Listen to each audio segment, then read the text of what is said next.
प्रभु तेरी वाणी जीवन की रोटी, नैनों की ज्योति अंधेरा मिटाती।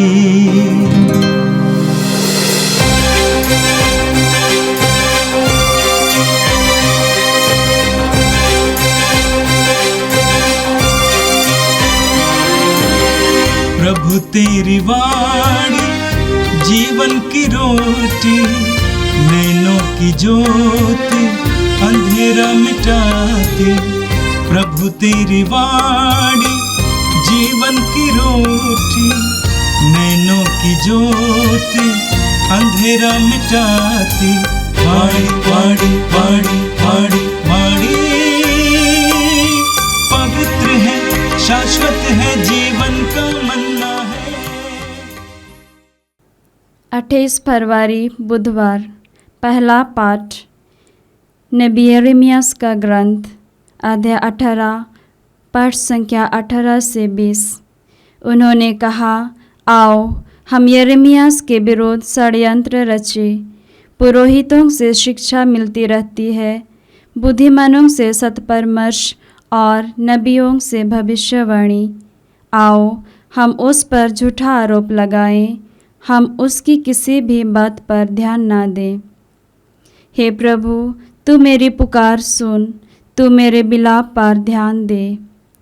क्या भलाई के बदले में बुराई करना उचित है? उन्होंने तो मेरे लिए गर्त खोदा है। याद कर कि उनके पक्ष में बोलने और उन पर से तेरा क्रोध दूर करने के लिए मैं तेरे सामने खड़ा रहा। यह प्रभु की वाणी है। संत मत्ती के अनुसार पवित्र सुसमाचार अध्याय 20 वाक्य 17 से 28 तक। ईसा यरूशलेम के मार्ग पर आगे बढ़ रहे थे। 12 को अलग ले जाकर उन्होंने रास्ते में उनसे कहा, देखो हम यरूशलेम जा रहे हैं। मानव पुत्र महायाजकों और शास्त्रियों के हवाले कर दिया जाएगा। वे उसे प्राण दंड की आज्ञा सुनाकर गैर यहूदियों के हवाले कर देंगे, जिससे वे उसका उपहास करें, उसे कोड़े लगाएं और क्रूस पर चढ़ाएं, लेकिन तीसरे दिन वह जी उठेगा। उस समय जबदी के पुत्रों की माता अपने पुत्रों के साथ ईसा के पास आई और उसने दंडवत कर उनसे ये एक निवेदन करना चाहा। ईसा ने उससे कहा, क्या चाहती हो? उसने उत्तर दिया, ये मेरे 2 बेटे हैं। आप आज्ञा दीजिए कि आपके राज्य में एक आपके दाएं बैठे और एक आपके बाएं। ईसा ने उससे कहा, तुम नहीं जानते क्या मांग रहे हो। जो प्याला मैं पीने वाला हूं, क्या तुम उसे पी सकते हो? उन्होंने उत्तर दिया, हम पी सकते हैं। इस पर ईसा ने उनसे कहा, मेरा प्याला तो तुम पियोगे, किंतु तुम्हें अपने दाएं या बाएं बैठने देने का अधिकार मेरा नहीं है। वे स्थान उन लोगों के लिए हैं जिनके लिए मेरे पिता ने उन्हें तैयार किया है। जब 10 प्रेरितों को यह मालूम हुआ तो वे दोनों भाइयों पर क्रुद्ध हो गए। ईसा ने अपने शिष्यों को अपने पास बुलाकर कहा, तुम जानते हो कि संसार के अधिपति अपनी प्रजा पर निरंकुश शासन करते हैं और सत्ताधारी लोगों पर अधिकार जताते हैं। तुम में ऐसी बात नहीं होगी। जो तुम लोगों में बड़ा होना चाहता है वह तुम्हारा सेवक बने, और जो तुम में प्रधान होना चाहता है वह तुम्हारा दास बने। क्योंकि मानव पुत्र भी अपनी सेवा कराने नहीं, बल्कि सेवा करने तथा बहुतों के उद्धार के लिए अपने प्राण देने आया है। यह प्रभु का दिव्य सुसमाचार है। ख्रिस्त प्रभु की जय। मेरे प्रिय भाई और बहनों, आज का पहला पाठ नबी यिर्मयाह की ग्रंथ की अध्याय 18 से लिया गया था। नबी यिर्मयाह ईश्वर के द्वारा चुने हुए एक महान नबी थे। एक नबी कौन था? जो ईश्वर के संदेश को लोगों तक पहुंचाता था। यानी नबी ईश्वर का मुंह हुआ करता था। ईश्वर नबियों के द्वारा बोला करता था। बाइबल में हमें कई नबियों के बारे में पढ़ने को मिलता है। मूसा को भी नबी कहा गया है। एलिया, एलीशा, इसियास, यिर्मयाह, एजकील, दानिएल, ढेर सारे नबी जिनके द्वारा ईश्वर बोला करता था। और नबी ईश्वर का मुंह था और ईश्वर के वचनों को नबी लोगों तक पहुंचाता था। बाइबल में यिर्मयाह ऐसे एक नबी हैं जिन पर बहुत घोर अत्याचार हुआ था, क्योंकि यिर्मयाह ने राजा और इस्राएलियों को ईश्वर के विधान को भंग करने के परिणाम के बारे में बताया। ईश्वर की आज्ञाओं को ठुकराने के परिणाम के बारे में बताया। नबी यिर्मयाह ये बोला करते थे कि ईश्वर तुम लोगों को क्या करने वाला है। नबी यिर्मयाह ने यह भविष्यवाणी की यरूशलेम का पतन होगा। नबी यिर्मयाह ने यह भविष्यवाणी की कि विदेशी राजा आकर तुम लोगों को गुलाम बनाकर ले जाएगा। और नबी यिर्मयाह के सामने ही यह घटना घटित हुई। बाबुल के राजा नेबुकदनेस्सर ने आकर इस्राएल से, विशेष करके यहूदा से बहुत सारे यहूदियों को गुलाम बनाकर अपने देश ले गया। 3 बार ले गया। जब नबी यिर्मयाह ये भविष्यवाणी किया करते थे तो राजा को और लोगों को ये अच्छा नहीं लगा। उस जमाने में राजा के अपने नबी थे, राजा द्वारा नियुक्त नबी, जो राजा को प्रिय बातें सुनाते थे और राजा को ये अच्छा लगता था।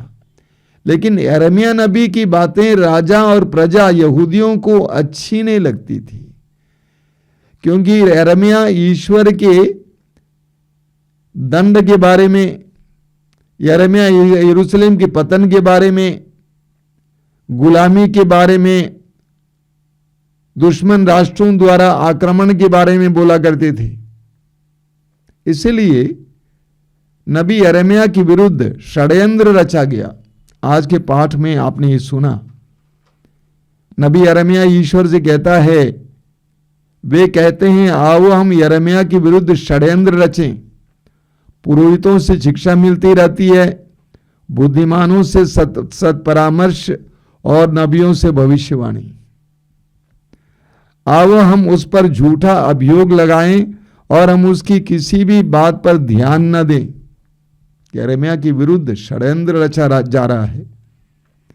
और यिर्मयाह क्या करता है? यिर्मयाह ईश्वर की ओर अपना मुंह करता है। यिर्मयाह कहता है, प्रभु मेरी पुकार सुन, मेरे अभियोक्ताओं की बातों पर ध्यान दें। क्या भलाई के बदले बुराई करना उचित है? वे मेरे लिए गड्ढा खोदते हैं। याद कर कि मैं उनके पक्ष में बोलने और उन पर से तेरा क्रोध दूर करने के लिए तेरे सामने खड़ा रहा। यिर्मयाह के विरुद्ध षड्यंत्र रचा जा रहा है। यिर्मयाह के विनाश के लिए योजना बनाई जा रही है। और यिर्मयाह क्या करते हैं? ईश्वर की ओर अपनी दृष्टि उठाते हैं। स्तोत्रकार कहता है स्तोत्र 121 में, मैं अपनी आंखें पर्वतों की ओर उठाता हूं, क्या वहां से मुझे सहायता मिलेगी? यिर्मयाह ईश्वर की ओर देखते हैं। मेरे प्रिय भाई और बहनों, आज के जमाने में भी न्याय के लिए जीना, सत्य के लिए जीना, प्रेम के लिए जीना, मेल मिलाप के लिए जीना आसान बात नहीं है। आज भी ईश्वर के मार्ग पर चलना आसान बात नहीं है। अगर इतने बड़े नबी यिर्मयाह के विरुद्ध इतनी बड़ी योजना बनाई गई, उनके विनाश के लिए योजना बनाई गई, तो आप और हम क्या हैं? जो ईश्वर के राज्य के मार्ग पर चलता है, जो ईश्वर के मार्ग पर चलता है, जो ईश्वर के मूल्यों को अपने जीवन में पालन करने का प्रयास करता है, जो प्रभु के पवित्र वचनों के अनुसार जीवन जीता है, उसे भी दुख झेलना होगा। यह एक सच्चाई है। यिर्मयाह नबी के इस अनुभव के द्वारा प्रभु का वचन हमें सिखाता है। और आज का सुसमाचार संत मत्ती के सुसमाचार के अध्याय 20 से लिया गया था। आज के सुसमाचार में हमें कई बातें सुनने को मिली हैं। सबसे पहली बात, प्रभु यीशु अपने अत्याचार के बारे में, अपने ऊपर होने वाली यातनाओं के बारे में भविष्यवाणी करते हैं। प्रभु ने अपने शिष्यों को अलग ले जाकर उनसे कहा, देखो हम यरूशलेम जा रहे हैं, मानव पुत्र महायाजकों और शास्त्रियों के हवाले कर दिया जाएगा। वे उसे प्राणदंड की आज्ञा सुनाकर गैर यहूदियों के हवाले कर देंगे, जिससे वे उसका उपहास करें, उसे कोड़े लगाएं और क्रूस पर चढ़ाएं, लेकिन तीसरे दिन वो जी उठेगा। प्रभु यीशु अपने दुख भोग के बारे में भविष्यवाणी करते हैं। प्रभु कहते हैं कि मेरे साथ ये सारी बातें घटित होने वाली हैं। सुसमाचारों में हम पढ़ेंगे प्रभु यीशु ने अपने शिष्यों के जीवन में भी होने वाले अत्याचार के बारे में भविष्यवाणी किए हैं। यूहन्ना के सुसमाचार के अध्याय 15 वाक्य 18 और 19 में प्रभु कहते हैं, यदि संसार तुमसे बैर करे तो ये जान लो कि संसार ने पहले मुझसे बैर किया है। अगर तुम संसार के होते तो संसार तुम्हें अपना समझकर प्यार करता, लेकिन मैंने तुमको संसार से अलग किया है, इसलिए संसार तुमसे बैर करेगा। प्रभु यीशु के अत्याचार और हमारे ऊपर अत्याचार का भी यही कारण है। हम संसार के नहीं हैं, संसार से प्रभु ने हमें अलग किया है। तिमोथी के दूसरे पत्र के अध्याय 3 उसके वाक्य 12 में संत पौलुस कहते हैं, वास्तव में यदि कोई यीशु के शिष्य बनकर भक्तिपूर्ण जीवन जीना चाहता है तो उसे अवश्य अत्याचार सहना ही पड़ेगा। संसार हमें झेल नहीं सकता है। संसार के मूल्य, संसार की शिक्षाएं, संसार की जीवन शैली सुसमाचार के मूल्यों, सुसमाचार की शिक्षाओं और यीशु के जीवन शैली से बिल्कुल भिन्न है। यही कारण है कि संसार हमें सह नहीं पाता है। जो न्याय के लिए खड़ा है, सत्य के लिए खड़ा है, प्रेम के लिए खड़ा है, शांति के लिए खड़ा है, उसको संसार सह नहीं पाता है। तो प्रभु यीशु कहते हैं कि मुझे अत्याचार सहना ही होगा। दूसरी तरफ हम क्या देखते हैं? आगे हमने पढ़ा, सुसमाचार में हमने सुना कि प्रभु यीशु के 12 प्रेरितों में से 2 याकूब और योहन, जो जेबदी के बेटे थे, जाकर अपनी मां को बुलाकर लाते हैं और उनकी मां यीशु से कहती हैं, ये मेरे 2 बेटे हैं जो आपके शिष्य हैं, आप आज्ञा दीजिए कि आपके राज्य में एक आपके दाएं बैठे और एक आपके बाएं बैठे। एक तरफ प्रभु यीशु अपने दुख भोग के बारे में अपने शिष्यों को समझा रहे हैं, दूसरी तरफ शिष्य कितने ना समझते इसके बारे में अभी हमें सुनने को मिला। प्रभु यीशु के 12 शिष्य जो यीशु के साथ लगातार 3 वर्ष रहे, वे ये सोचते थे कि यीशु ईश्वर के द्वारा भेजा हुआ मसीहा है और उनकी धारणा ये थी कि यीशु रोमी सम्राट की अधीनता से इस्राएल को छुड़ाएंगे और यीशु ईश्वर के राज्य यानी यहूदियों का राज्य स्थापित करेंगे। ये उनका विचार था। ये बार बार यीशु से पूछा भी करते थे कि राज्य की स्थापना कब होगी। और यही कारण है कि याकूब और योहन अपनी मां को बुलाकर लाते हैं, सिफारिश करने के लिए कि मेरे दोनों बेटों को अपने दाएं बाएं बैठाइएगा जब आप अपने राज्य की स्थापना करेंगे। प्रभु यीशु ने उनसे कहा कि तुम नहीं जानते कि तुम क्या मांग रहे हो। क्या जो प्याला मैं पीने जा रहा हूं तुम पी सकते हो? उन्होंने कहा हाँ हम पी सकते हैं। उनको समझ में नहीं आया था। आगे वचन में आप सुनेंगे, जब 10 प्रेरितों को यह मालूम हुआ तो वे दोनों भाइयों पर क्रुद्ध हो गए। ऐसा क्यों? क्योंकि प्रेरितों की भी यही धारणा थी। उन्होंने भी अपने मन में ये सोच रखा था कि प्रभु जब इस्राएल की स्थापना करेंगे, ईश्वर के राज्य, यहूदियों के राज्य की स्थापना करेंगे, उसमें हमें भी कोई पद मिलेगा। तो वे भी वही धारणा रखने वाले थे, उनकी भी वही सोच थी। ऐसे में प्रभु यीशु अपने शिष्यों को एक नए प्रकार के नेतृत्व के बारे में समझाते हैं। देखिए प्रभु ने क्या कहा।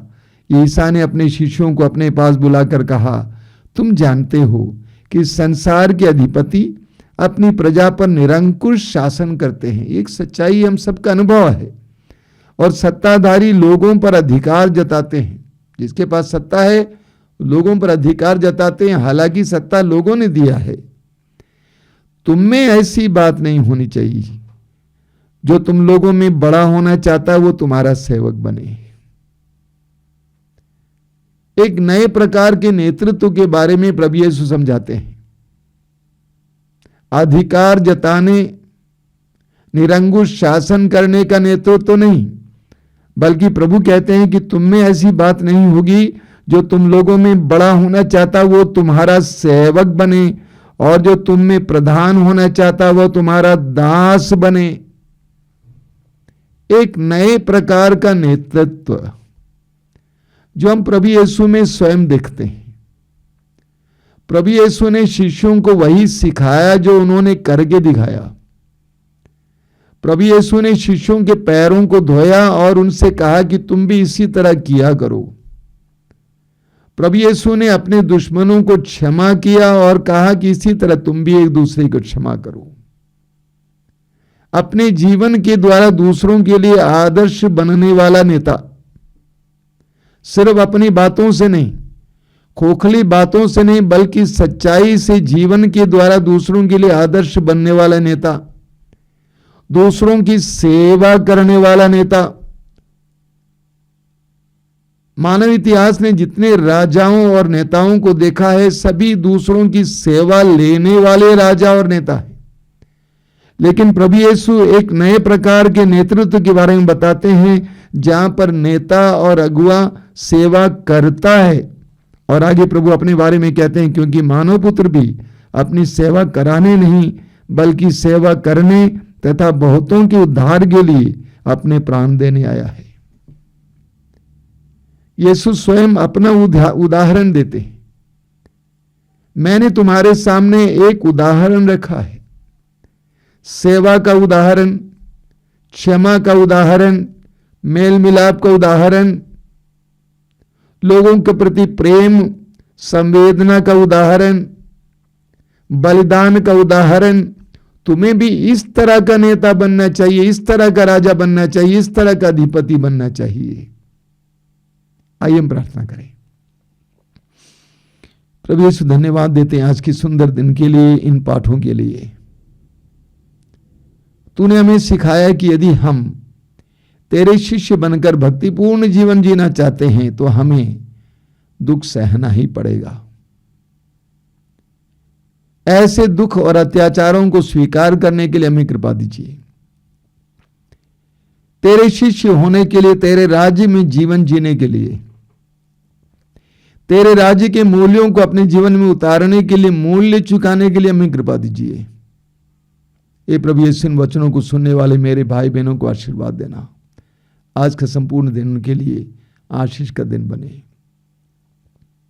हमारी इस प्रार्थना को ग्रहण कर, आमीन। प्रभु तेरी वाणी जीवन की रोटी, नैनों की ज्योति अंधेरा मिटाती। वाणी वाणी वाणी वाणी वाणी पवित्र है शाश्वत है जीवन का मन्ना।